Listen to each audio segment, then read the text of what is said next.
Hey everybody, it's Tim with the Attitude for Gratitude podcast down here at 4026 Washington Avenue North. We're at Will Work for Recovery.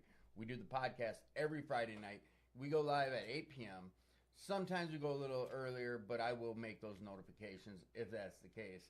We're on TikTok Live, we're on Facebook, we're on YouTube, and trying to break into some other platforms.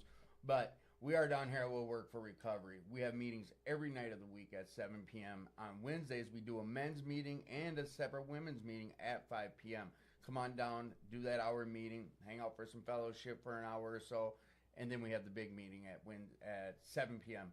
Every night of the week, there's a 7 p.m. meeting. Tuesdays, there's a Well-Bridie meeting. That's an Indigenous persons-based meeting where we do some spiritual readings and then share. Thursday night's more of a spiritual style meeting as well with Megan. Friday is a call-up meeting where you get a ticket and they call your number and you stand up and talk about what's been keeping you clean and sober. There's just all types of variety of recovery down here at Will Work for Recovery with the structured meeting every morning at 6:30 a.m. and on Sunday it's at 7 a.m. Other than that, like, this is a place that it's a resource center. It's an RCO. It's a recovery community organization. We have peer recovery specialists. We have multiple different avenues of recovery down here. We have a computer room with computer classes that have started, and they continually restart. So look into that. Speak with myself, Paul, Carolyn, anyone who's of service down here can kind of get you linked in. We've always got more things that come about. We got Chucky the Soap Man down here who's making soap by the bundles. Come on down and get some. If you haven't tried this soap, like, I implore you to give it a shot. Everyone who gets some always comes back for more. And Chuck's like, he's a godly man with the biggest heart of anyone I've ever met. He makes this soap and just hands it out.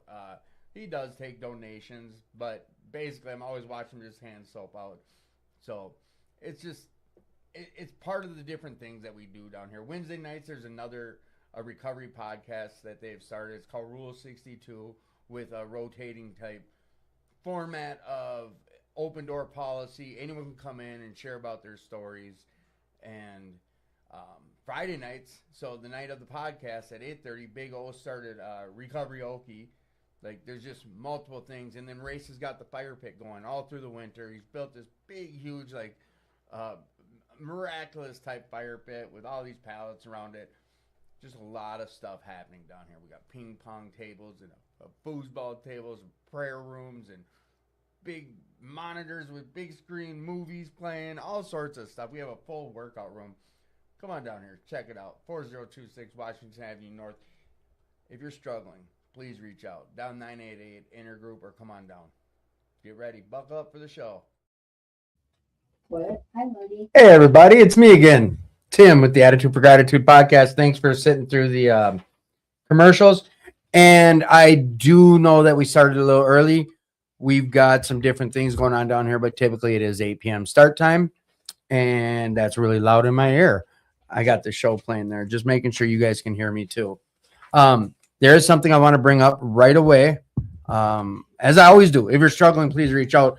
But I went over everything that we do down here at Will Work for Recovery. And if you have any questions, just come on down. 4026 Washington Avenue North. They're doing the karaoke thing like they do every Friday night. The campfire is going to be going on, and I'd say till 11 o'clock at least. So if you're looking for somewhere safe and clean and sober to go to, come down, check it out, sing, get in front of a fire, have a s'more, whatever. It's always fun. We got a place called Victory AA on Monday nights. It's at the United Church in Robbinsdale, 4200 Lake Road. It's a step and tradition meeting. It's an open mix meeting. They do readings from the Big Book and from Grapevine. I'm sharing about this because I went to it, and I know a few people that have gone to it over time, and I'm putting it in the chat. So it has all the Zoom info and the location of the meeting, but go check it out. If it's just one time, go down, check out this meeting. If you're looking for a good meeting, go check it out. There's a good core group of people that go there, and they're very welcoming. So if you have questions about it, my number's scrolling across the top. You can reach out to me. Other than that, like, get involved. That's what we get to do. So we're back at our favorite shows with Rick and Misty, the reoccurring shows. I know I've been slacking on having them on reoccurringly, if that's a word. But we already locked down next month. That's the 29th of next month. They'll be back on to do Step and Tradition 11. Tonight we're going to hit 10. We're going to get back into that, even though this summer, I told you guys it's going to be a different format. First 2 Fridays of every month coming up throughout the summer, it's going to be Kevin in this seat doing the free-for-all shows. So if you want to get on this show, come on down on a Friday night, the first 2 Fridays of the month, share some of your experience, strength, or sit out there and watch it, or go listen to music or play music or sing music or bonfire, blah, blah, blah. Whatever floats your boat. Check it out. All right, zoom back out. We got Rick and Misty in the house. Oh, I can get all 3 of us on the camera. Nice. All right. So, want to introduce yourself again, sir? I'm Rick. Welcome to the show again. I'm Misty. I'm an alcoholic. Welcome back to the show, both of you. So, before we even get into it, how's life been going, guys? Everyone's always curious. I forget to check in with you guys. We always get right into it. And everyone's always curious, like, well, what do they do? What do you guys do for fun? This is out of the blue. Different question. What does fun look like for you, Rick? Interesting. You can't say Misty. I can't. I don't think he would. Oh, he was gonna. How about Ollie? Yeah, that would be more like it. Is either one closer? You can hold up real quick. So we have 2 service animals in the house, and technically, oh, look at this one. Tell us a little story about this. Didn't you guys drive, or you had him ship? What's the story on Ollie? This is a new dog to the family, right? Yeah. Look at that little thing. He came from North Carolina. And he is a what is he? Chihuahua. Look at that little thing. And then his brother. This is Party Marty. He has anxiety. He's in training. Yep. They're both service animals. Like I said, typically down here we don't have dogs, but they're both service animals and they're in this room. They're not out running around. So you guys are dog parents. That's fun for you, right? Yes. Dog stuff. All right, now we can get into some Step and Tradition talk. Unless have you been out on the bike yet? Oh yeah. Yep. What are you riding now? Oh, you got another Triumph, right? Or no, I got it. a Rocket. Rocket 3. Do you like riding on it with them? I haven't done that. You haven't been on the bike with them? Not this year, but it's not. We haven't been on the bike much. We used to go to South Dakota and bike there. South Dakota. Is that Sturgis? No, No, I don't go during Sturgis. Sometime in June, and then we would be on the bike for like hours now where your butt hurts. Oh, yeah, that's biking. Jess will say the same if I were on long rides.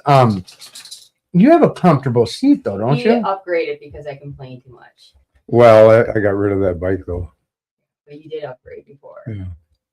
Yeah. Jesse has it. Jesse got it? Good. I'm glad. He needed to get a bigger bike. Yeah. But it was the bike he had was perfect, in my opinion. For him, that was his first bike, right? The one he bought? Yeah. I mean, yeah. I'm glad. That's how you do it there. And now he's on Jesse's bike. They kind of all... Nice. Yeah. All right, now we put their business out there. You guys okay with that? We got some updates and bike riding, fun, dogs. All right, so Step 10. What is Step 10? Step 10. It's continued to take personal inventory, and when we were wrong, promptly admitted it. Okay. And out of this book here, I think that usually we start talking about that near page about. It's on page 84. In the big book. It's on page 84. 84. Oh, hang on. See if this. You want? We can turn the light on. What am I doing? That's all right. Oh, that's okay. Okay. Okay, perfect. We're good. We got sound. Everyone's in. Page 84 of the Alcoholics Anonymous Big Book. You want me to go? Yeah, where it says this thought brings us to Step 10. What's this thought? It's about the promises. They will always materialize if we work for them. This thought brings us to Step 10, which is we continue to take personal inventory and continue to set right any new mistakes as we go along. We vigorously commence this way of living as we clean up the past. We have entered the world of the Spirit. The next function is to grow in understanding and effectiveness. This is not an overnight matter. It should continue for our lifetime. Continue to watch for selfishness, dishonesty, resentment, and fear. When these crop up, we ask God at once. Sorry, I'm Yeah, gonna you wanna do do this. it? Just because- I know I'm not. I know. I knew that was gonna happen.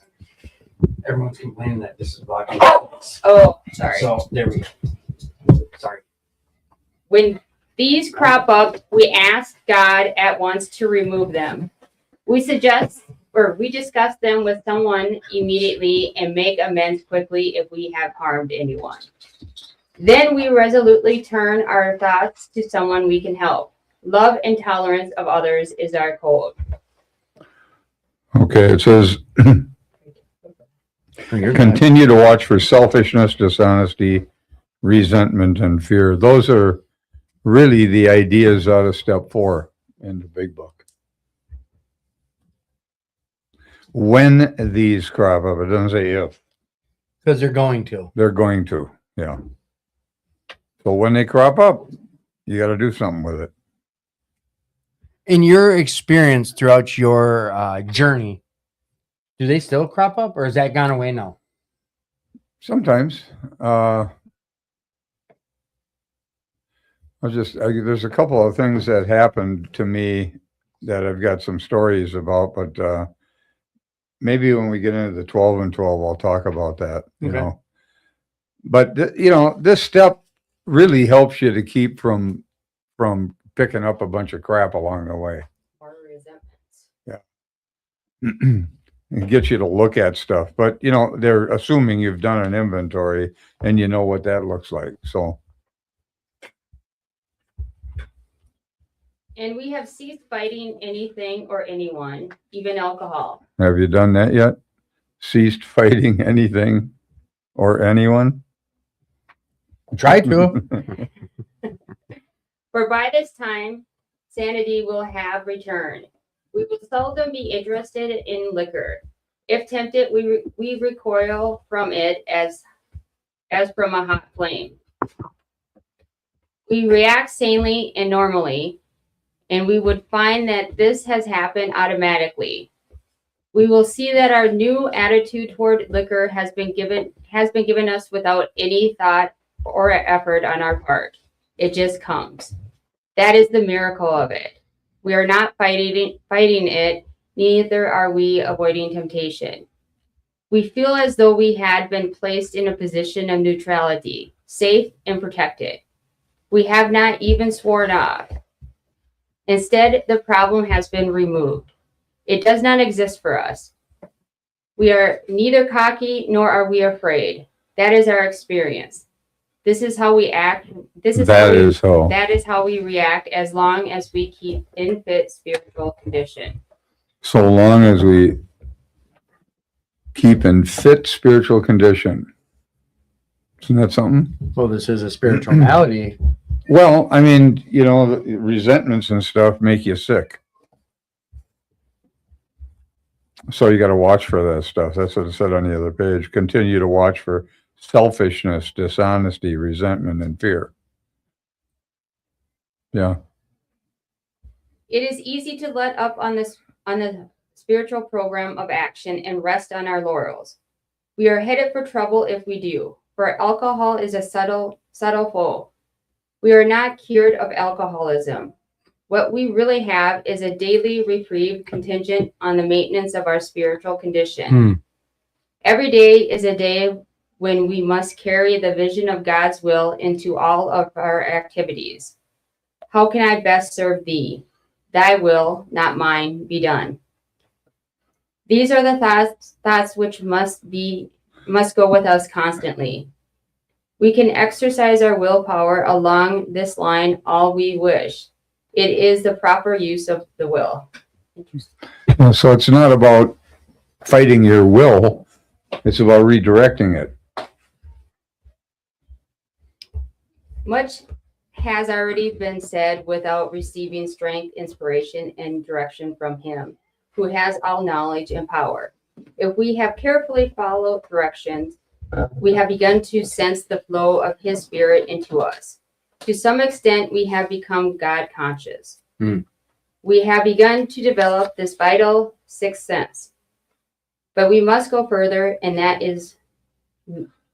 means more action. Now, any of you guys got any experience with this, with doing something? Got a story of something that happened? With the 10, With having to make an amend? well, with my ex-husband, let's see. Him and I weren't together at this point, and you know, one of the things that we would do, even though we were separate, to continue to he's fine, call each other and fight and call each other names and all that stuff over and over again. And then as was working the steps and stuff, I quit reacting to that. And when I did react to that, I would take a step back and then make my amends. And if I, whatever I was doing, I would come to him and like tell him like, hey, I shouldn't have talked to you like that. I apologize. And it worked out where by the end of like a few months, neither of us were having those crazy fighting conversations. We haven't had them in years, but that's all we had for most of our relationship at the end for about 4 years, was just constant name calling and arguing. I know I say it differently than probably some would, but basically, like, let's not kid ourselves, because you started working this program, you're able to have a non-confrontational relationship with your ex-husband now. That was difficult. Yeah. And it was like through difficult conversations, I was able to have a conversation with him that wasn't about one-upping him with my smart ass mouth. Well, so you watched 10 work for you live in action. Yeah. I didn't know it at the time that it was working. Like, it didn't come to me, I'm working step 10. It was becoming natural as I was working it. Big one for me was the lying. The lying for me. The first few years of recovery. The first year I spent a lot of time apologizing right after I'd say something. Yeah. And hey, buddy, I don't even know why I just said that. I just lied. Don't know why, but that's because of this. Because of the program, I was able to even be aware of it, Rick, do you have some experience with this? Oh, I've had a lot of experience with this, especially when you're new. Because when you're new in the program and you haven't written inventory, and even after, you're going to be reactive. And the reason I'm reactive is because I'm guilty. Yeah. I'm guilty. And I don't like it when I see it outside of me. And I react to it, and then I act out. I was just looking at this little pamphlet here. I got something written in here. It says, sincerity is not enough. What we need is honesty. Honesty is a never-ending openness to the facts. Sincerity is believing one's own propaganda. So you can be very sincere and full of crap. Can you give an example, kind of? Well, I think about your life. I thought, for example, when I got sober, I thought that my upbringing was the reason my life was a mess, And I realized as I went along and I wrote some inventory, that just wasn't a fact. But I was very sincere about what I believed. Okay. But it wasn't, it's just, this is an openness to the facts.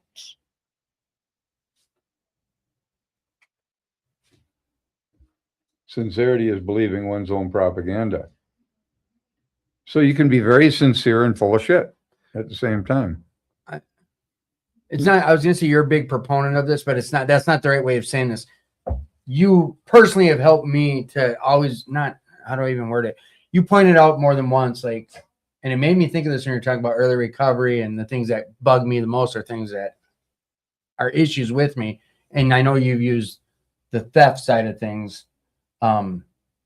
And it's because of you that I don't know. I'm not wording it right, but if I spot it, I got it. One of those type of deals.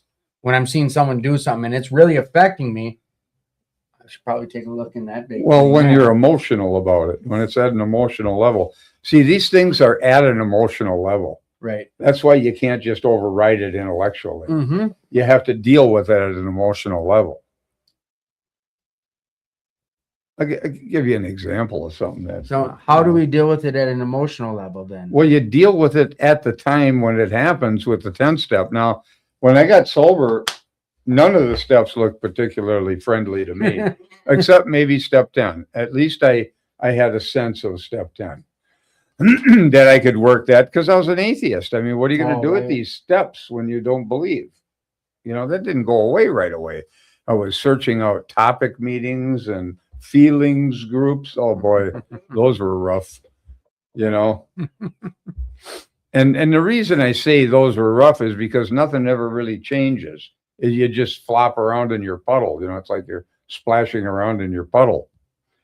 You don't really you don't have a solution. You know, it's just, how you feel is how you feel. Okay, I understand that. Okay, but it doesn't mean it's reality. But it does mean it's how you feel. Yeah. And your feelings are valid by the story you're telling yourself. Always. Always. Someone else had put that in my head. Because it made it the things I always regurgitate from something that you've shared. I've been able to apply it, or it's been something that's occurred in my life. And all of a sudden this is why, you know what I mean? It's someone put it, Rick has put certain, and I'm not the only one. I've had person after person, and there's certain, God, I'm going to jump all over. Someone explained to me, because I didn't understand the word parable. You know, Jesus spoke in parables, okay? And I'm not putting on this level yet, but there's a way that you share about some of our literature and your experience. Just like, if I'm not mistaken, Jesus would use parables. Another guy explained, well, that's so he could dumb it down to some people and have to use a story that they'd understand. If he's talking to a fisherman, he's going to relate it to some parable with fish, whatever. I don't know if it's just you being you or you sharing from your own experiences, but some of the things you've shared, and that's like a big one. Like when I spot it, it causes me an issue. It's something I need to look at with self. Well, yeah, okay. I know I jumped all over and I don't even know. No, and it is, but you know, some people misunderstand some of this stuff. Like, for example, because you react to people who are resentful, well, or in any kind of a behavior. Let's just say any kind of a behavior. Okay. So somebody acts in a way that disturbs me. Maybe they're a thief. And I react to that. It's because I have some guilt around that issue.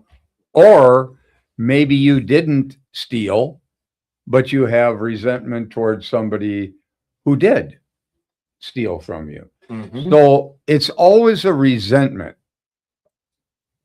And a resentment toward yourself is guilt. That's what guilt is. It's a resentment toward yourself. But it's always an issue within me when I'm reactive to a situation.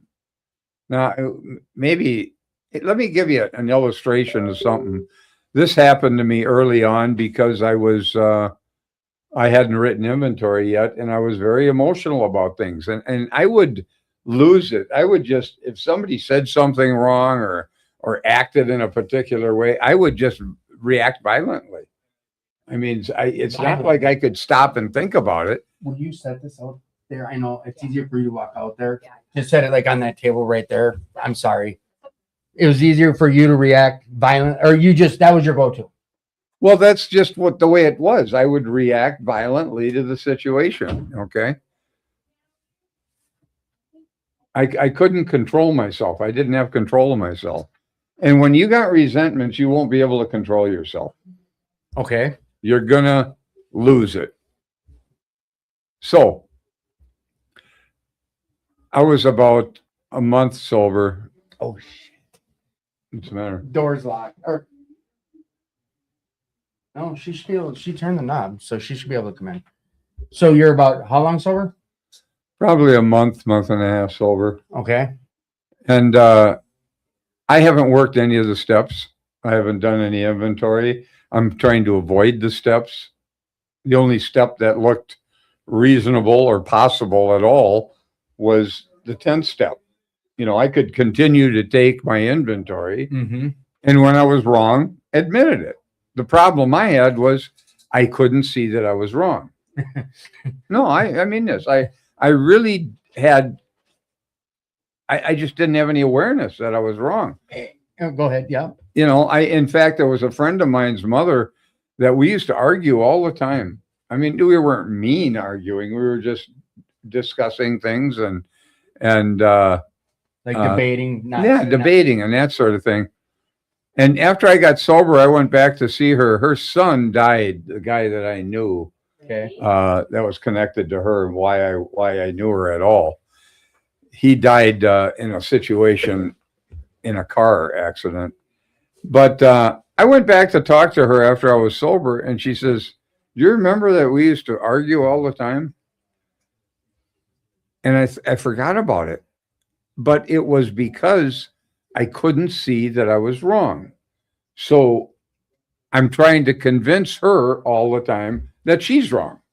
Was it that she's wrong, or see that I'm right? Well, that's the same thing. That's the same thing, really. And I couldn't see it. I didn't know that I was wrong. I couldn't see these things. See, it was, it's strange, but I was 30 some years old before I really realized that everybody saw things differently. They could look at the same situation and see something else. I had no awareness that was the case. I thought people saw what I saw, but they don't. They see from their own background, their own conditioning, their own circumstances and grievances and that sort of thing. So, it's not like I wouldn't admit that I was wrong. I just didn't see that I was wrong. Okay. Even though I had some experiences of being wrong. I'll give you an example of that. I was, the first time I really saw that I was wrong, and I was drinking at the time, I was young, 18 years old, that I was drinking with a guy in my living room who I just met. And he was introduced by a couple friends. And I sat there and drank with him that night at my place. I blacked out all the time. So, that was common. Every time I drank, I blacked out. And I woke up the next morning and he's gone, and so's my money. See? So clearly, this guy ripped me off. I mean, just, nobody else there but him and I. And, but this is really a story of delusion, being delusional. So I called up people who introduced me to him, and I made sure everybody knew he was a thief, but nobody seemed to know him. He just kind of blew in, took my money, and blew out. But I made sure everybody that I called, probably 2-3 phone calls, knew what a thief he was. Just ran his name. And what an ass. I slandered him up pretty good, because I was pissed off. Well, a couple of months go by, and I opened a drawer, and I hid my money in a drawer when I was drunk, and I didn't know I put it there. See, when I saw it, it came back to me that the reason I hid it was because I knew I'd black out and that he might steal my money. So as soon as it came up missing, what do? I blame him. Yeah. It's got to be him. Got to. Well, it has to be. And that now I just came across it a couple months later, and it's embarrassing when stuff like this happens, So I don't admit this to anybody. I'm not going to tell my buddies that I was wrong and I hid my money from myself when I was drunk. It's embarrassing when you do shit like that. So I left that perception out there for him to deal with. But clearly I was wrong when I would have been anything I was right. At that stage of your life, it's not like you sat and called everyone back and told them, hey, the guy I just ran his name through the mud, I was the one. No. No, I'm not going to do that. Yeah, of course. You could see me do something and I deny it. Mm-hmm. Why would I admit it after a couple of months? And that's true. I mean, literally, you could see me do something and I deny it. So I just left that, but I felt guilty about it. See, I felt guilty about what I did because this guy was a decent guy, Right. you know, and who knows where that gossip went. But that was a situation where clearly I was wrong when I would have bet anything I was right. Well, you got anything you want to share? Or you? Anything more? Mine's a lot. The lying stuff for me, it was that relationship stuff. Mine all goes to the benefit side of, like, that's all I can think of. I mean, prior to recovery, it was a shit show. There's everything you're talking about. Yeah, I lied, cheated, stole, blamed, bonded to self. I keeps going back to that in my head, and for a lot of early recovery, it was all about self. It made me think about when you're sharing, like, I used to always say they have no common sense. Well, everyone has common sense. It's just not the same as mine, you know? And without this program or working these steps, I'd have never even had the ability to see another side of something. Well, I can give you one where I made a big mistake when I was early sobriety, about a month and a half sober. I'm moving my plumbing store, antique plumbing store. And I've got about 4 guys helping me from AA.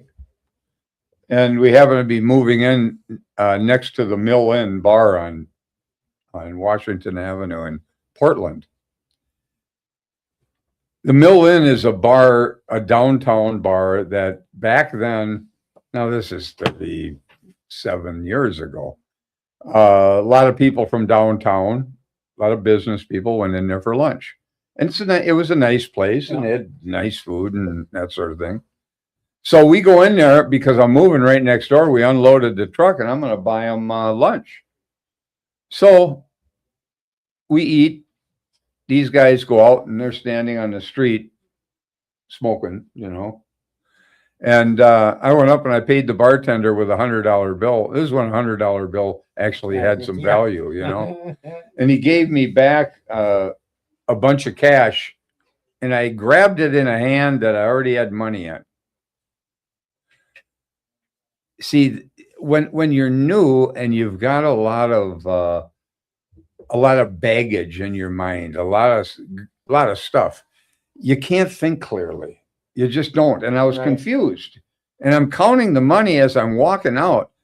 And I think this guy just cheated me out of $20. And as soon as I hit the sidewalk, I turned around and I thought, I gotta go. So I went back in and I said, hey, bartender, you cheated me out of $20. And I did this quite loudly because he was a little bit away from me. He said, no, I didn't.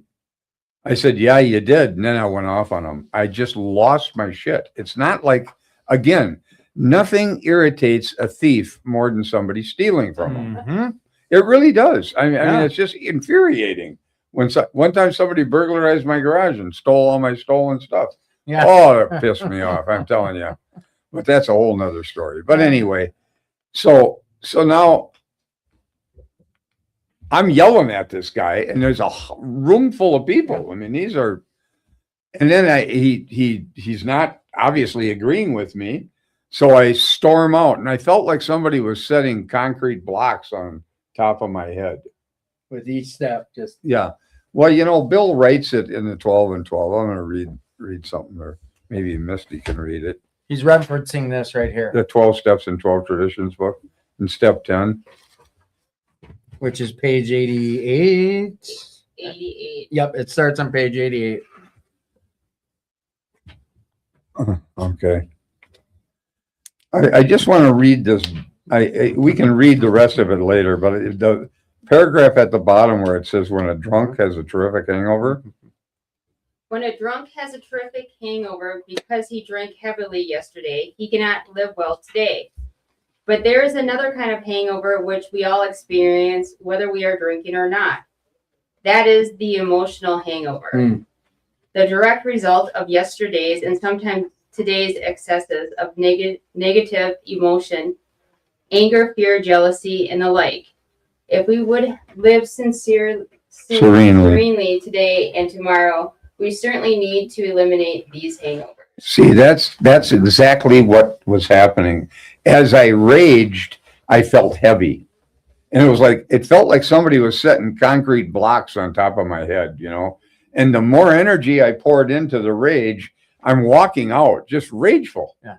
And I get outside on the street and my buddies look at me and clearly there looked like something was wrong with me. None of them knew what happened, see. But they knew something was up. But I looked nuts, I suppose. I don't know. I was raging.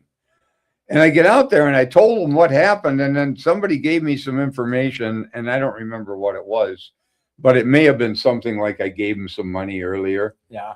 And I'd forgotten that I had done it. And I realized I'm wrong. I'm wrong.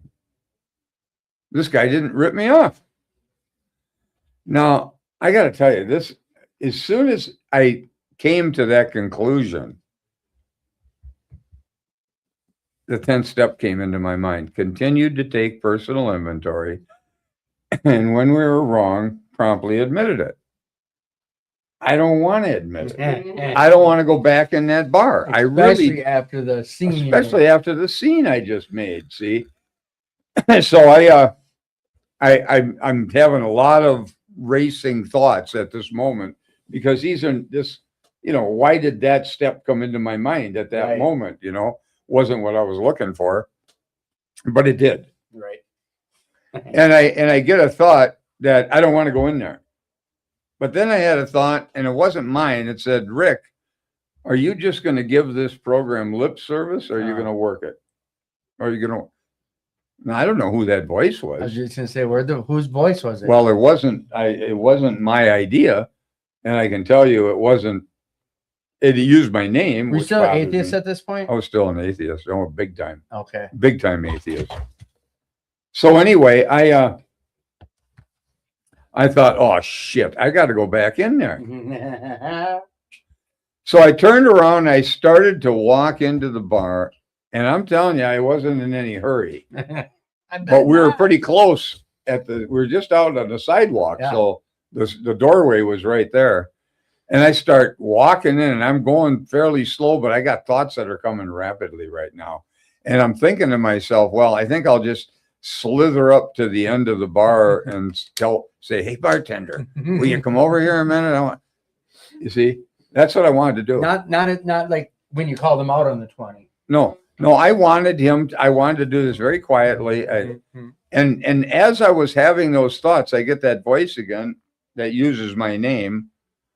It said, no, Rick, you have to clean this up the same way you made it, loudly and in front of everybody. And this guy could have been either a class act or he could have really let you have it. What happened? I tell you, I thought, man, I don't want to do this. I just don't want to do it. But I knew I had to do it. Now, why did I have to do it? Because this guy's livelihood is dependent on tips. Primarily, he makes money based on his tips. What are the tips based on? His character. Mm-hmm. And what did I do? I slandered his character. See, that's what I did. And I caused a big, big problem in front of a lot of the patrons who were in there for lunch. And so I knew I had to do this loudly and in front of everyone. So I did. And I said, hey, bartender, will you come here a minute? And I got to tell you, this guy was a class act because he came over to me. I wouldn't have come near a guy who did what I did to him. Not at least at that point. And and he came over and I said, and I did this loud. I said, I was wrong. You were right. You didn't cheat me out of $20. I made a mistake. And I did this loudly and in front of everybody. And he looks at me and he says, apology accepted. And he turned around and he walked away. See, now that's a class way of handling a situation like that. Oh, yeah. You know, a lot of people might not have handled that the way he did, but this guy was a decent human being, you know? Especially off the back of the way you approached him about thinking he took from you. Being loud and just, And I think that you're right. That's Well, when 10 you're steps. raging, it wasn't that I wanted everybody to hear it. I just didn't have control of myself. Right. See, when I did it, and I knew I had to straighten it out the same way. So that was one of the first. In fact, it was, as far as I recall, the first time that I actually worked a step Applied or a worked step the 10th into a- step. yeah. You got a positive reaction. Well, not only did I get a positive reaction from him, but when I left, I was just excited. I was high as a kite when I walked out of that bar. Why? A spiritual principle practiced. That's what happens when you practice these principles. I didn't get back to square one, where I was before I made the mistake. I might have been feeling okay. I got high from doing it. And I went into the rest of the day, excited and happy and feeling great. Now, what if I wouldn't have done it? What if I would have just said, no, I'm not going to do that? Yeah. I'd have carried that guilt into the day. And some people drink over this stuff. Now, I wasn't in a position where I was going to drink. Okay. My sobriety has never been a threat. It has been threatened by my behaviors. No matter how bad my behaviors may have been, my sobriety is not, I never had that issue. Why? Because it was removed from me at 3 weeks sober. My sobriety has never been dependent on even really working the steps. I made a commitment at 3 weeks sober that I was going to do anything not to live the way I'd been living. And I meant it. And I still mean it. And that commitment carried me when I didn't believe. So you can make a lot of mistakes, but and I could make a lot of mistakes. I could do a lot of stupid things. And my sobriety was never threatened.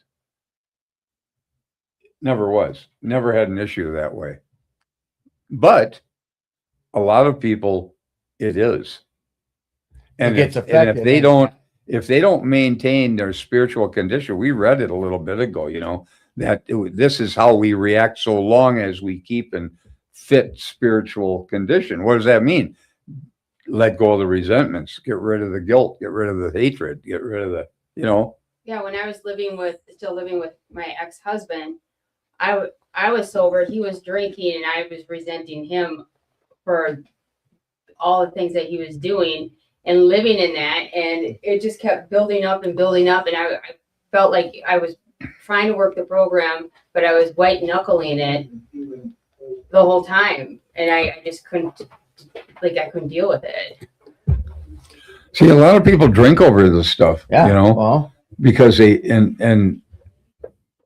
can't be honest with themselves. But there was no question I was wrong. When I was out on that sidewalk and I got that information, I realized, my God, I'm wrong. There's just no question about it. So, that was one situation that was a big deal. Now, there's some other stuff in here. Maybe we should read. Let's read step 10 from the beginning, where it says, continue to take personal inventory, and when we were wrong, promptly admitted it. As we work the first 9 steps, we prepare ourselves for the adventure of a new life. But when we approach step 10, we commence to put our AA way of living to practical use day by day in fair weather or foul. Then comes the acid test. Can we stay sober, keep in emotional balance, and live to good purpose under all conditions? A continuous look at our assets and liabilities and a real desire to learn and grow by this means are necessities for us. We alcoholics have learned this the hard way. More experienced people, of course, in all times and places have practiced unsparing self-survey and criticism. For the wise have always known that no one can make much of his life until self-searching becomes a regular habit, until he is able to admit and accept that what he finds and until he patiently and persistently tries to correct what is wrong. Sorry. When a drunk has a terrific hangover, we read this. Do you want me to read it? Might as well, because Okay. it'll lead into the rest. When a drunk has a terrific hangover because he drank heavily yesterday, he cannot live well today. But there is another kind of hangover which we all experience whether we are drinking or not. That is the emotional hangover, the direct result of yesterday's and sometimes today's excessive of negative emotion. Anger, fear, jealousy, and the like. If we would live serenely today and tomorrow, we certainly need to eliminate these hangovers. This doesn't mean we need to wander morbidly around in the past. It requires an admission and correction of errors now. That's right, now.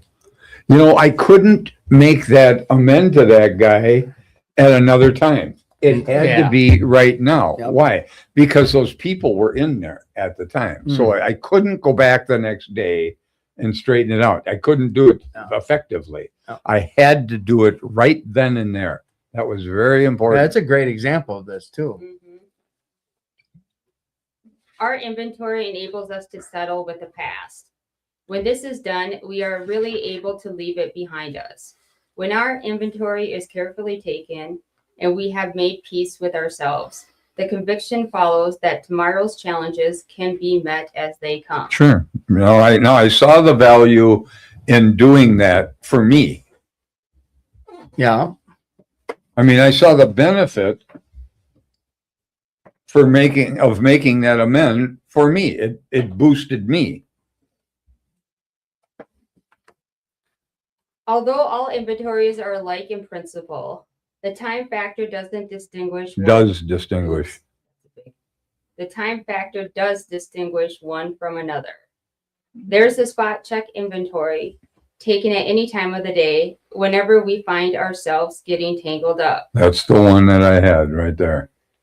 There's a one we take at day's end when we review the happenings of the hours just past. Here we cast up a balance sheet, crediting ourselves with things well done and chalking up the debits where due. Then there are those occasions when alone or in the company of our sponsor or spiritual advisor, we make a careful review of our progress since the last time. Many AAs go in for an annual or semi-annual house cleanings. Many of us also like the experience of an occasional retreat from the outside world where we can quiet down for an undisturbed day or so of self-overhaul and meditation. Aren't these practices joy killers as well as time consumers?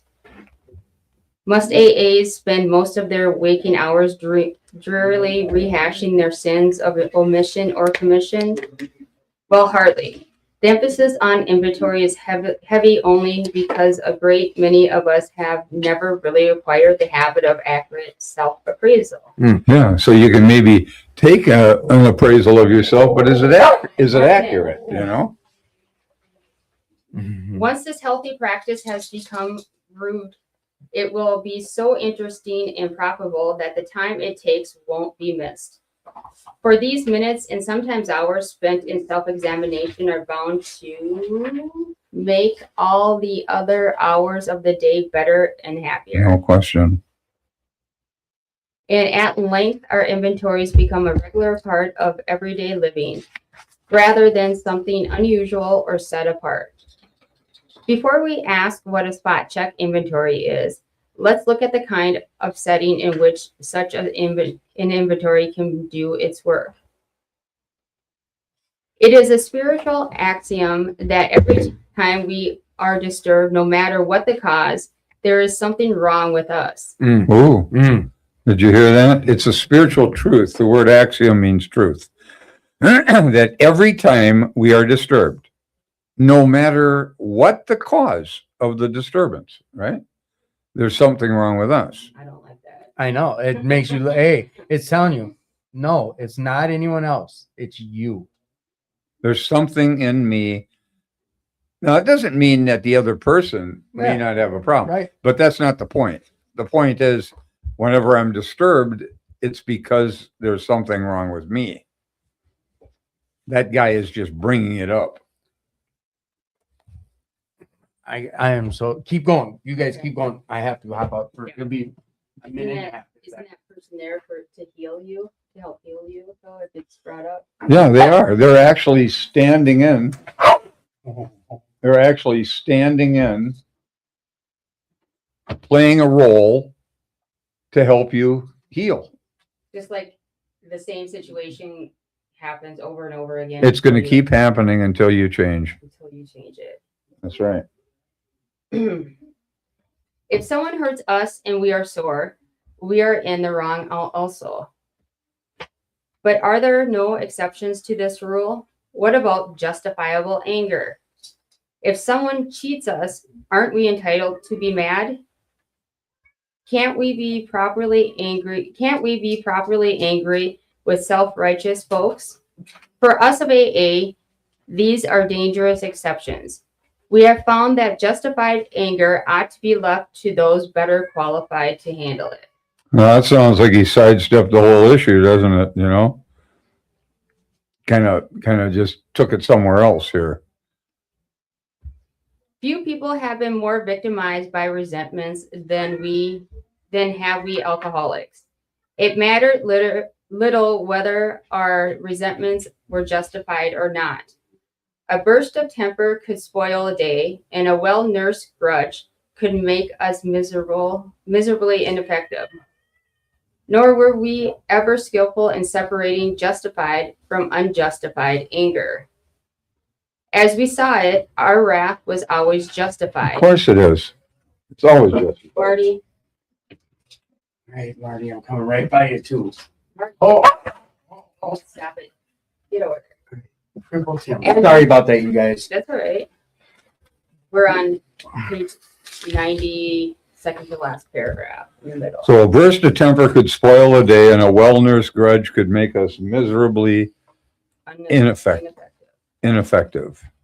Nor were we ever skillful in separating justified from unjustified anger. As we saw it, our wrath was always justified. Anger, that occasional luxury of more balanced people, could keep us on an emotional jag indefinitely. These emotional dry vendors often led straight to the bottle. Other kind of disturbances, jealousy, envy, self-pity, or hurt pride did the same thing. That's right. So all of those things, when they occur, are really problematic in my mind. In your mind, Right. not itself. A spot check inventory taken in the midst of such disturbances can be a very great help in quieting stormy emotions. Today's spot checks finds its chief application to situations which arise in each day's march. The consideration of our long-standing difficulties had better be postponed, when possible, to times deliberately set aside for that purpose. Yeah, that'd be taking a 4-step inventory. The quick inventory is aimed at our daily ups and downs, especially those where people or new events throw us off balance and tempt us to make mistakes. Yeah, so you take a look at yourself. You know, when I read this thing about it as a spiritual axiom that every time we are disturbed, no matter what the cause, there is something wrong with us. No matter what the cause, there's something wrong with us. And like you said, people will still do wrong towards me, but yeah, so let's run that example. Someone steals from you again. Now you're affected by it. Okay, I'll give you an example of something that happened to me. Parable time.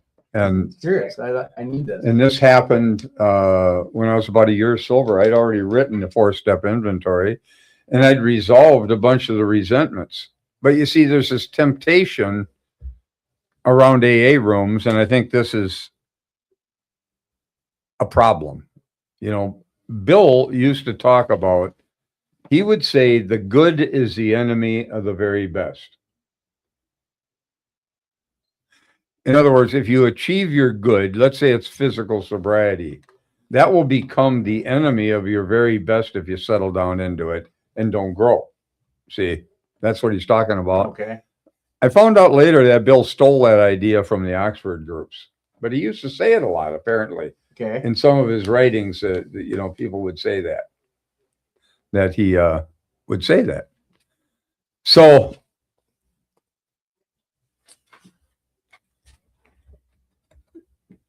the problem, there's a temptation to change your behavior. Okay. Oh, that's good. If you're a thief, you should probably stop stealing. Okay. I mean, you should stop stealing if you're a thief, which I did. I stopped stealing. That didn't happen overnight. I'd catch myself walking into stores and stealing things. I wasn't even aware I was doing it. So, I mean, I literally found myself in one store right out in front of it with a bunch of stuff in my pocket that I didn't even realize that I had taken. So I had to go back into the store, take the stuff out of my pockets and put it back on the shelf. I had to force myself to do that sort of thing. This was really ingrained in me, you know? Well, so I changed my behavior, but I hung on to the judgment about the behavior. Judging yourself? Well, judging anybody. Stealing's bad, right? Yep. Okay. So now you think stealing, you're bad if you steal. Whoops. I mean, you're not just wrong, you're bad. You're bad. You're a bad person if you steal, right? Well, what's the problem with that then? You changed your behavior, right? You're not doing it anymore. Well, you can't forgive yourself because you can't change that you used to steal. Okay. All right. So you've still got the judgment about the behavior. You haven't let the judgment go. And you'll never be able to forgive yourself until you let the judgment about the behavior go. So how do you do that? Well, life has brought experiences for me to do that. I'm about a year sober. I'd written the inventories. I'd made some progress, a lot of progress. Mm-hmm. But as you go along, life will hand you some things that's in your way. So a guy asked me to sponsor him. He was 3 years sober. I was only a year sober. Now I felt kind of proud about that, you know, because here I'm only a year sober and he's 3 years sober. So I kind of had some pride about that. Like I must be a spiritual giant or something, you know? Mm-hmm. But anyway, I wasn't too outrageous with that idea, but I did have that sense. So I go into this sponsorship role with him, and this guy's a thief. And he's stealing in sobriety. Now he's 3 years sober. Now I stopped within a year. I quit stealing. He's still doing it, 3 years sober, actively stealing. Wow. And I react violently to him. Why? Because I'm guilty. Because I used to steal. Okay. And I can't change that I used to steal. And I'm judgmental about it. And I have self-hatred for myself for being that kind of a person. Now I'm reacting to him. He's bringing it up in my face. And I noticed that every time I was around him, I was trying to get him to change. Why was I trying to get him to change? So I'd feel better. I want him to change so I won't feel this conflict when I'm around him. You understand? Yeah. Yeah. So how do we get past that? So every time I'm around him, I'm coming at him with all my condemnation and judgment. And whenever I'm around him, I feel like shit. Why? Because I'm judging myself. If he's bad, then so am I. Yep. Okay. And I'm hammering on him, and I'm using the big book to slam him. It says rigorously honest in here and all this kind of crap, Yeah. And I feel terrible every time I'm around him. And I thought, holy shit, I got to do something with this. What came into my mind was what we read at the beginning of this. It is a spiritual axiom that every time we are disturbed, no matter what seems to be the cause, there's something wrong with us. Well, I knew that Bill wrote that. Yes. See, and I knew that I was getting an opportunity to deal with something here. Whether I wanted to or not, it was in my face. Yeah. And I had to deal with it. So one day I thought, what if I don't go trying to change him? Every time I tried to change him, I didn't feel good because I'm hammering on myself. Right. What if I could come with some compassion and understanding for his inability to change? So what if he's 3 years sober and I changed within a year? Can you have some compassion? Some understanding for his inability to change? Yeah.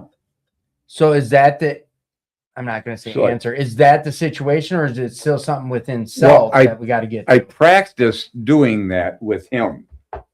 And as I did that with him, I started to drop the judgment about the behavior, which meant I was actually forgiving myself through him.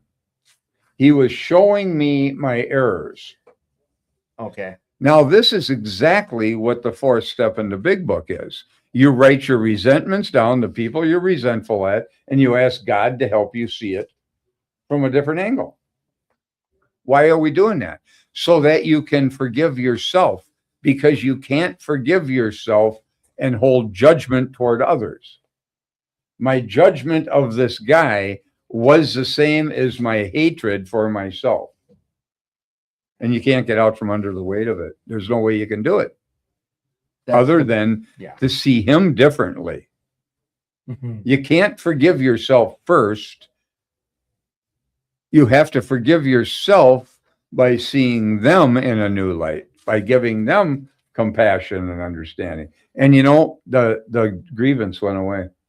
The resentment toward myself went away. And ever since then, I have not been reactive to people who were stealing. So just not that simple, but just through that practice of compassion, grace, whatever, with this other person, it shed from you. I had the issue was in me. Yes. Okay. It wasn't in the situation. Yeah, he's a thief. No question, he should change. Yes. Okay. Not the point. The point is, this guy was bringing my stuff up. He was bringing it up in my face. And he was giving me an opportunity to forgive myself by seeing him differently. Just like you're judging him. Right. Drop the judgment about the behavior. I have not been reactive to people who steal since. Why? Because I dropped the grievance toward myself. Yeah, they get parables. There's no way to get out of this. I'm telling you that it's in the Lord's Prayer. Forgive us our trespasses as we forgive those who trespass against us. You can't get it first. You get it by giving it. I know, what a concept. It's more than a concept. It's a practice. Well, you know what I mean? Just to come in and someone explains that to you before you work steps. Well, that's what Bill. To me, it would have been bullshit. Well, this is what Bill was trying to say when he wrote. Right. It is a spiritual axiom that every time we are disturbed, no matter what seems to be the cause, there's something wrong with us. Now he says, if somebody hurts us and we are sore, we are in the wrong also. Mm-hmm.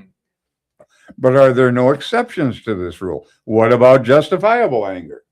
Oh, yeah. What about that? If somebody cheats us, aren't we entitled to be mad? Can't we be properly angry with self-righteous folk? Then Bill kind of sidestepped it, but he doesn't really. He says, we have found that justified anger ought to be left to those better qualified to handle it. But to peel back a layer of this, or whatever, This is where I go to, and it's not stroking your ego. What it is, and this is why I'm grateful for this program and the people I've met in the program. Me reading that, just a spiritual axiom, reading that, even with someone else, without me experiencing that, having an experience with that myself, I would not have picked up what he meant there. And then someone like you gives an example like you just did. That makes 100% sense to me now. Exactly what he was saying. I just didn't concept the words out of that book when I read it first until you explained it in practice. Well, does that make sense what I'm saying? Yeah, it's I mean, I've had many experiences like that. Your guilt, guilt is self-hatred. Yeah. It just that makes sense. It's a resentment toward yourself. Yeah. And you're not going to be able to let it go off of yourself while you're holding judgments toward other people for the same stuff. There's just no way out of it. You can't do it. I'll give you another example of this. Sponsoring a guy. He was brutal, man, when he was, and I don't know how sober he was when I was sponsoring him. He was a lawyer and he was a bully. But I think he got hurt when he was a kid. And I got a feeling he became a lawyer so that he could have himself a little power. Control. Like the guy who got bullied in high school becoming a cop type deal. Yeah. Yeah. Okay. Yeah. So anyway, that's what I think. I can't prove that. Right. But anyway, he was abusive. I mean, he would bring up everybody who was around him. He would bring up their stuff. He would belittle people when he'd talk to them. He'd talk down to them. He'd talk nasty to them. He guys who worked on this house that he had a big house. I was working for him and I was sponsoring him too. And the way he talked to people was just outrageous. And even my sponsor was reacting to him because of it. See? Well, one day I'd been working there for some time and there were there's Carpenter there, Carpy was there. And there were some other people, electricians and stuff there. And everybody saw the way he acted, and talked down to people. He never did it to me. He never talked to me that way. I don't know why. He just never did. He always treated me with respect. I'm not sure why. But still treat other people that way around you. But I saw him doing this with other people and I didn't like it. Okay, so now I'm disturbed by the way he's treating people. And it went on and on and on over months and months. And one day he was downstairs. We were all working upstairs. A big house, huge house, man. And his cousin came over and started yelling at him. And they were screaming at each other. And we were all sitting upstairs, including myself, kind of hoping that this guy would beat him up. Now, you know what's really sick about this whole thing? I didn't want to do the beating. I wanted somebody else to do it.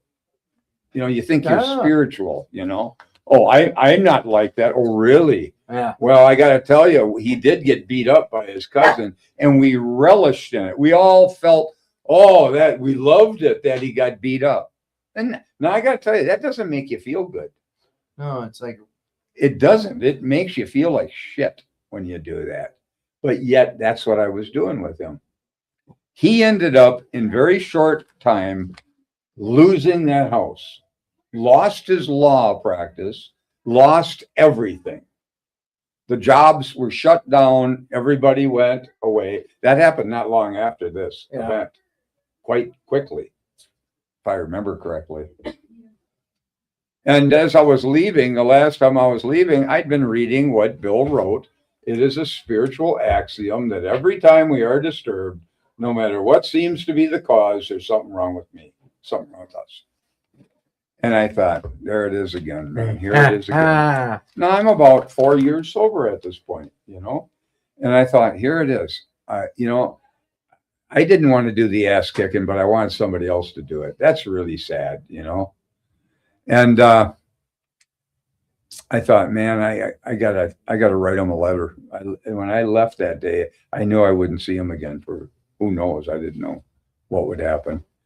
And I wrote a letter and I thanked him for giving me the job and for work and for that sort of thing. He actually got me back into the trades. Okay. Because they bought me tools and all kinds of stuff. Him and a guy named Randy Lane was the contract, was pulling the permits. But Randy didn't want to do the work. I was doing all the work. Yeah. Randy was pulling the permits. So I ended up back in the trades again, you know. I had gotten away from him.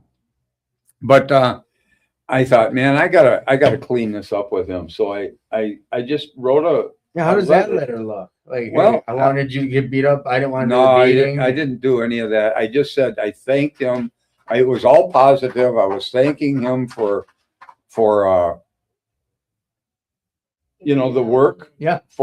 He treated me quite well. He really did. Sounds He like, bought me dinners. He did all kinds of stuff. He was very nice to me. And I thanked him for all that stuff. And then I left that letter in his mail slot. And then I left. You have something down there? Well, about 10 years later, he gets sober. Yeah. Ends up in the mission over in St. Paul where I do a meeting. Mission Detox. No, Mission Union Gospel Mission. Okay. Christ Recovery Center. He ends up over there. And the only reason they let him in was if my sponsor, Joseph, and I would sponsor him. Oh, they knew this guy and they said, Oh, nobody liked him, man. I'm telling you, everybody just hated him.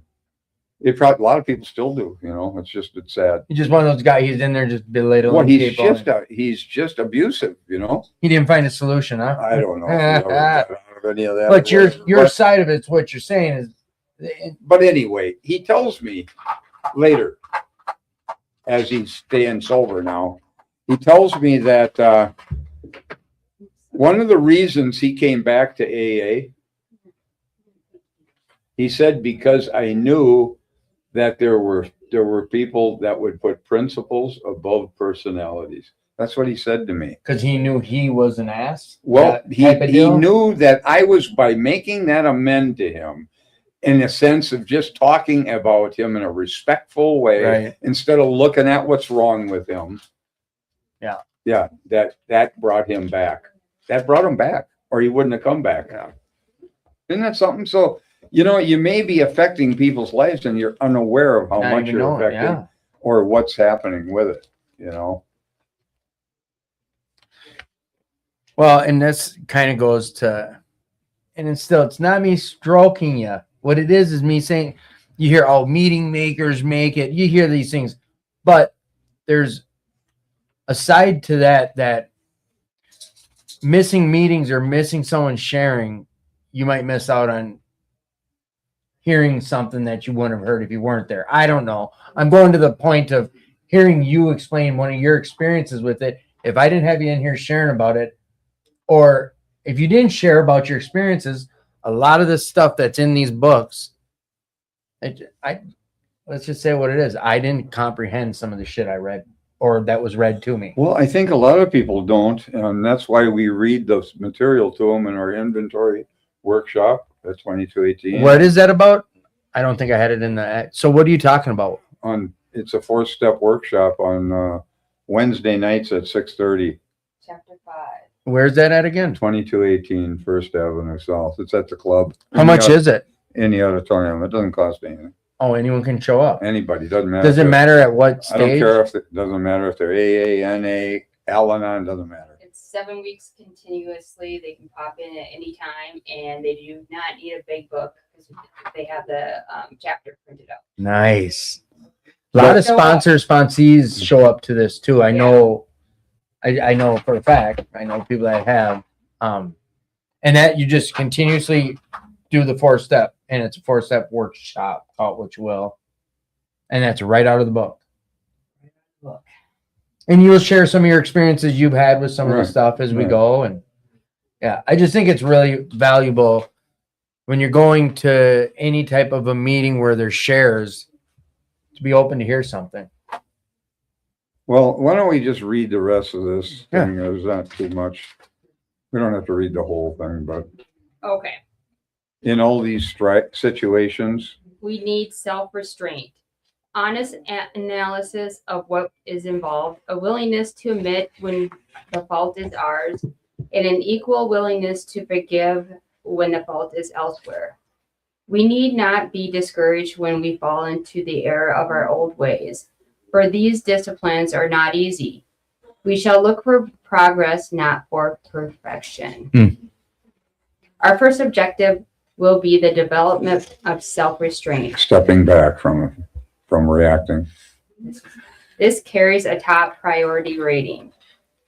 When we speak or act hastily or rashly, the ability to be fair-minded and tolerant evaporates on the spot. Yep, it does. One unkind tirade or one willful snap judgment can ruin our relation with another person for the whole day or maybe a whole year.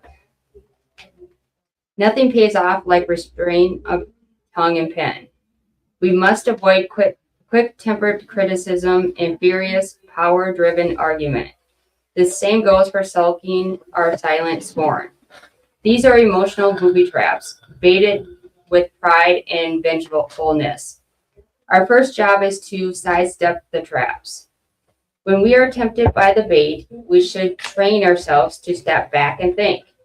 For we can neither think nor act to good purpose until the habit of self-restraint has become automatic. And that's what I was doing with my ex over the phone. And it was just your go-to. Yeah, instead of like he would say like horrible things, and I would react, and I just stopped reacting basically. And I wasn't giving him anything. Right. We weren't giving him that power. No. You want me to continue with that? We can, There's not that much left, is there? Disagreeable or unexpected problems are not only the are not the only ones that call for self-control. We must be quite as careful when we begin to achieve some measure of importance and material success. For no people have ever loved personal triumph more than we have loved them. We drank of success as of a wine which could never fail to make us feel elated.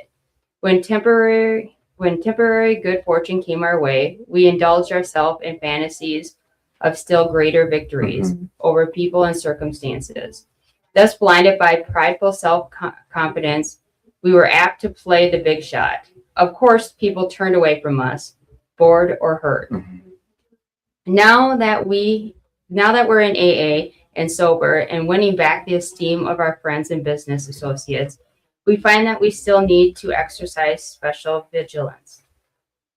As an insurance against big shotism, we can often check ourselves by remembering that we are today sober only by the grace of God, and that any success we may be having is far more His success than ours. Finally, we begin to see that all people, including ourselves, are to some extent emotionally ill as well as frequently wrong. And then we approach true tolerance and see what real love for our fellows actually means. It will become more and more evident as we go forward that it is pointless to become angry or to get hurt by people who, like us, are suffering from the pains of growing up. Such a radical change in our outlook will take time, maybe a lot of time. Not many people can truthfully assert that they love everybody. Most of us must admit that we have loved but a few, that we have been quite indifferent to the many so long as none of them gave us trouble. And as for the remainder, well, we have really disliked or hated them. Although these attitudes are common enough, we AAs find we need something much better in order to keep our balance. We can't stand it if we hate deeply. The idea that we can be possessively loving of a few, can ignore the many, and can continue to fear or hate anybody has to be abandoned, if only a little at a time. Yeah, me being pissed off will overshower all that shit. You know, yeah. I'm living in anger. Sorry, go ahead. Yeah. We can try to stop making unreasonable demands upon those we love. We can show kindness where we had shown none. With those we dislike, we can begin to practice justice and courtesy, perhaps going out of our way to understand and help them. Whenever we fail any of these people, we can promptly admit it to ourselves anyways, and to them To also, ourselves. or to ourselves always, and to them also, when the admission would be helpful. Courtesy, kindness, justice, and love are the keynotes by which we may come into harmony with practically anybody. When in doubt, we can always pause saying, "Not my will, but thine be done." And we can often ask ourselves, am I doing to others as I would have them do to me today? Yeah.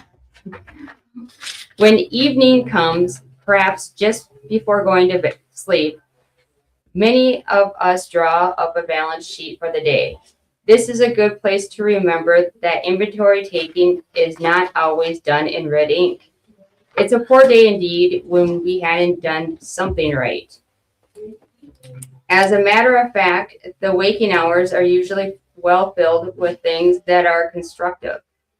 Good intentions, good thoughts, and good acts are there for us to see. Even when we have tried hard and failed, we may chalk that up as one of the greatest credits of all. Mm-hmm. Under these conditions, the pains of failure are converted into assets. Out of them, we receive the stimulation we need to go forward. Someone who knew that he was talking about Knew what he, Someone who knew what he was talking about once remarked that pain was the touchstone of all spiritual progress. How heartily we AAs can agree with him.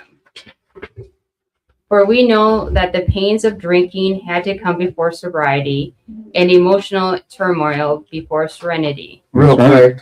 Yeah. And I don't remember who. I think it was way back when I had you on at 2218 and we went through this. It was the first time someone, maybe I hadn't read out of this yet or got this, but it was one of the first times it was brought up, like, because my 10-step inventory every night was, where did I F up? Where did I mess up? All right, I messed up here. Mhm. And I think it was, I don't recall. Someone said, dude, you had some wins throughout the day. Don't forget about some of the wins, or there's some assets hidden in there. Like, give yourself some credit. It's not all in the red. It's not all bad. You are changing, but watch your ego. Yeah. That was a big one. Like, don't start tooting your horn too loud. All right, I'm sorry. Well, and I like the one where like you give yourself credit for trying and failing. Too. Yeah, and I think they said that could be some of your biggest wins. Right. And there's examples there of, like, never in my life before had I apologized for something I did wrong, and I owned up to it. Like, they didn't accept my apology, but that's still something bigger that I've ever, Well, and I think in my life, like for me, like my mistakes are what taught me. Like, and I think of it at work, like my new position a few years ago. When I would make mistakes, I would learn from my mistakes. Yeah. If I was doing it right, sometimes I didn't even know I was doing it right, and it was right, but I wasn't learning from it until I did it wrong, and then it's right. That's a good example right there. Like, yeah, some of our biggest wins come through our failures. Yeah. As we glance down the debit side of the day's ledger, we should carefully examine our motives in each thought or act that appears to be wrong. In most cases, our motives won't be hard to see and understand. When prideful, angry, jealous, anxious, or fearful, we acted accordingly, and that was that. Here we need only recognize that we did act or think badly. Try to visualize how we might have done better, and resolve with God's help to carry these lessons over into tomorrow, making, of course, any amends still neglected. But in other instances, only the closest scrutiny will reveal what our true motive motives were. Okay, I'm going to repeat that. But in our other instances, only the closest scrutiny will reveal what our true motives were. These are cases where our ancient enemy, rationalization, has stepped in and has justified conduct which was really wrong. The temptation here is to imagine that we had good motives and reasons when we really didn't. We constructively criticize someone who needed it when our real motive was to win a useless argument, or the person concerned not being present. We thought we were helping others to understand him, but in actuality, our true motive was to feel superior by putting him down. We sometimes hurt those we love because they need to be taught a lesson when we really wanted to punish. We were depressed and complained when we felt bad, when in fact, we were mainly asking for sympathy and attention. This odd trait of mind and emotion, this perverse wish to hide a bad motive underneath a good one, permeates human affairs from top to bottom. The subtle and elusive kind of self-righteousness can underlie the smallest act or thought. Learning daily to spot, admit, and correct these flaws is the essence of character building and good living.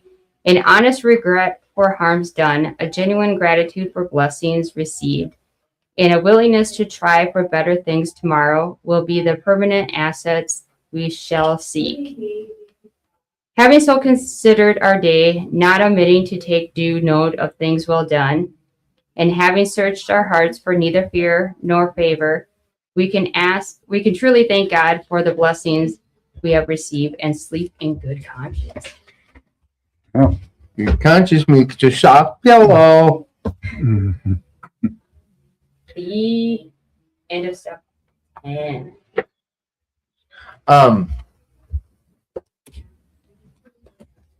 Do you I think I know the answer, but it needs to be asked. Do you still do a 10-step inventory before you go to bed every night, Rick? No, I never have done that. Why not? I just haven't. I don't know. Is it because you just address it as they come up? Yeah. He does. No, I know. Yeah, like I don't like to address stuff. I like to wait and let him just make it go away, and he likes to address it. And it's been, for me, it's been a helpful example of, because otherwise you're just sitting in it. You're taking it to bed with you if you are able to clear it. And on certain situations, like your example at the bar, like that needed you going to bed at night saying, "Oh, I know I effed that guy up and I shit on it." You're not making good on that. No, and you can't do it later. No, It has to be done. Yeah. And I think it's good, like when there are times when I'm emotional where I need to just take a step right. Think and then get a clear head, ask for help, and things. Okay. We can get wrapping up, but we'll wait till you come back and then Watch out. there's dogs and mats and pee waps and Yeah, he used it when he was here. that's good. I know. Did he not use it usually or? Yeah, Oh. he does. He's Where's obsessed Dad with going? Daddy. Dad, where you going? Dad, wait, hang on. I love that little chair. I know. Rick had bought one for his vehicle too. Oh, and do they sit right in it in the car? Yeah. So, well, usually it always seems to like hang on Rick a little bit. That's okay. Baby. Oh, Rick's a big baby too. Come on, he's a big softy. So the highlight. So, and I think you gave the example. The highlight of step 10 stuff that you've seen work the best throughout your life is with your past relationships. Yeah, and I think they like bringing it into current relationships, and like one of my things is jealousy, just silly jealousy, like jealousy over. And Rick says that I'm very competitive, and I think that's the jealousy part where I want to be better. Yeah. It's not realistic, and I've been taking a look at that the last few years. Like Oliver or Marty. The jealousy part, and when it props up, deal with it immediately. No.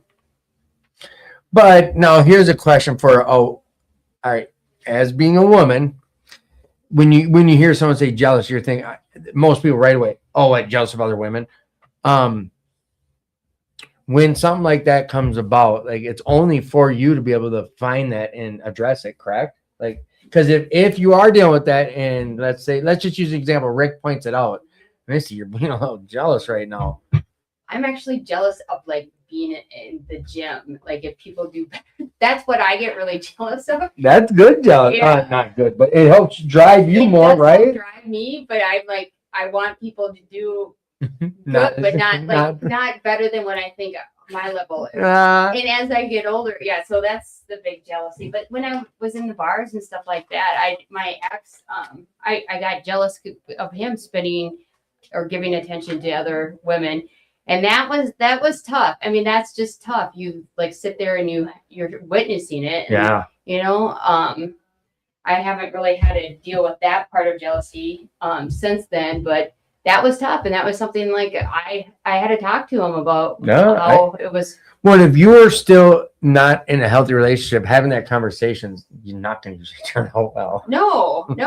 Like, And then ever. you do stuff like, then I was doing stuff like I wanted to teach him a lesson and I'm going to do the exact same thing. And then he's not even reacted. Like he never reacted. That'd make it even worse. Oh, yes. Yes. Oh, those days are done. I'm so glad. I know. Isn't it freeing? Yeah. It's just less tiring, all that now stuff. I don't need to spend time with people that are like that. If it doesn't work, then I don't need to I don't That's a big gift. That's a huge gift I that can this walk away. this program's giving me that gift of not being around that type of shit Mhm. anymore.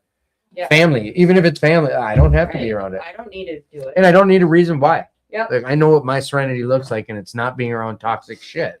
Right. I mean, yes, I walked There's no away from that. toxic shit. there's What? none. No, it's in you. I was just gonna say, if you're spotted, you got it.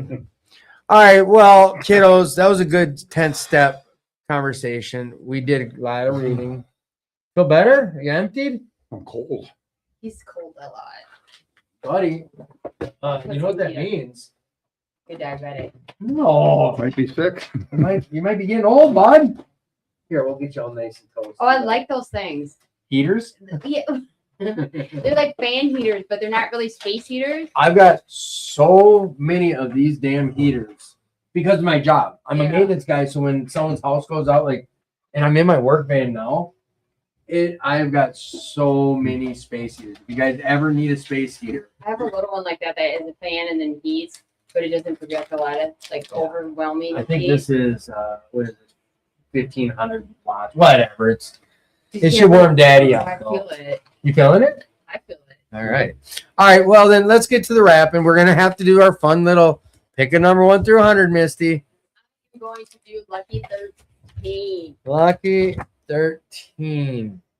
Are you a morning person or a night person?